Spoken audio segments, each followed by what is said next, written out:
நீங்க ஒரு private limited LLB அல்லது 1% கம்பெனி இன்கார்பரேட் பண்ண போறீங்களா? நிறைய பேர் இந்த இன்கார்பரேஷன் பண்ண வரும்போது ஒன்று நேமே டிசைட் பண்ணாமல் வருவாங்க, இல்லைன்னா வந்து நேம் டிசைட் பண்ணிட்டு இதுக்கான வெப்சைட்டை டொமைனை பர்ச்சேஸ் பண்ணிட்டு வந்துருவாங்க. இதுல என்ன பிரச்சனை அப்படின்னு கேட்குறீங்களா? நேம் அவைலபிலிட்டி தான். முக்கியமாக காமனாக யூஸ் பண்ணக்கூடிய நேம்ஸ், இல்லை ஆல்ரெடி ட்ரேட்மார்க் செய்யப்பட்ட பெயர்கள், இல்லை அதே பெயர்லேயே கம்பெனி இன்கார்பரேஷன் முடிஞ்சிருச்சு அப்படின்னா அந்த நேம் கண்டிப்பாக உங்களுக்கு கிடைக்காது.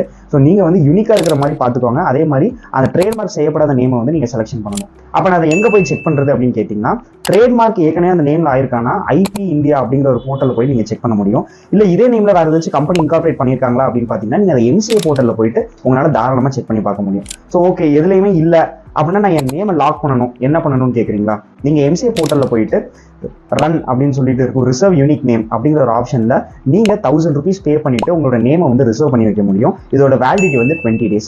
20 daysக்குள்ள நீங்கள் இன்கார்பரேஷன் ஃபார்ம்ஸில் ஃபைல் பண்ணுறது மூலமாக அந்த நேம்லேயே உங்களால் கம்பெனி இன்கார்பரேஷன் பண்ண முடியும்.